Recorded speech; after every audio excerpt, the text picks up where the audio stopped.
It's Susan Berkley with the Inside Voiceover video training blog, and today I want to answer the number one question I get, which is how do you get started in voiceover? So people are clueless. They go out and they buy equipment and they join expensive online casting sites and they don't get results. So let's see if I can help today. So I've got 5 things you can do to get started in voiceover right now. Let's take a look at them. Number 1, actually, is what I call low-hanging fruit. And that means you look around your world and you tell your inner circle, people at work, friends, and things like that. If they know anybody in the business, somebody they might be able to refer you to. So when I started out, I got my first big break. I got a national commercial because I had a girlfriend that worked at an ad agency. Now, I did have chops. I was ready to go, but she referred me to my first job, and it all started from there. Number 2 is I think you should target a niche as soon as you can. And that's before you buy a microphone, before you buy equipment. You need to give some thought into whether you want to work. There's 14 niche markets that I've identified, but roughly there's 2 types of niches. There are commercial niches, which are broadcast, let's put it this way, niches of spots that are broadcast on television and radio or cable. That's one group of voiceover opportunities. And the other group is the non-broadcast opportunity. Lots and lots of niche markets, non-broadcast. So let me give you an example of what's in each one. So in the commercial voiceover niche, you have obviously commercials themselves, but you also have promos for television. Those are those announcements in between the TV shows.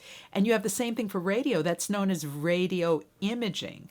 It's not for everybody, but if you might have done some radio work in the past, if you can speak quickly and with energy, it might be a niche you'd want to explore. You have political advertising. We all know what political ads are. And cartoons. So those are the broadcast voiceover niches. Think about those.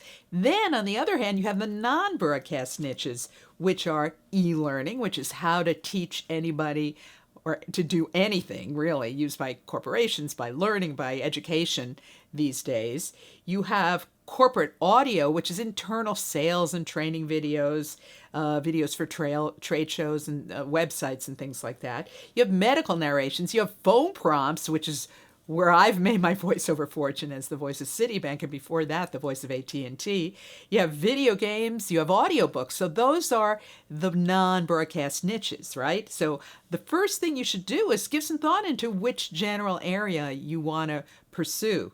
Then you buy a good USB microphone. Now, a USB mic plugs directly into your computer or laptop. And the great thing about it is inexpensively, like between $100 and $200, you can get a good quality mic that'll allow you to start playing around with your voice at home, right? And by inexpensive, I mean, and some types of mics. The Apogee is a really good one we recommend, and also the Yeti. So those 2 types of microphones are a good place to start. Then you want to get some software. So you can download free software. It'll be just fine. Audacity, a lot of people like that. Or for under $100, you can invest in SoundForge or Adobe, or for the Mac, you can get Twisted Wave as well. So then number 4 is I want you to play around with that software and start learning how to use it.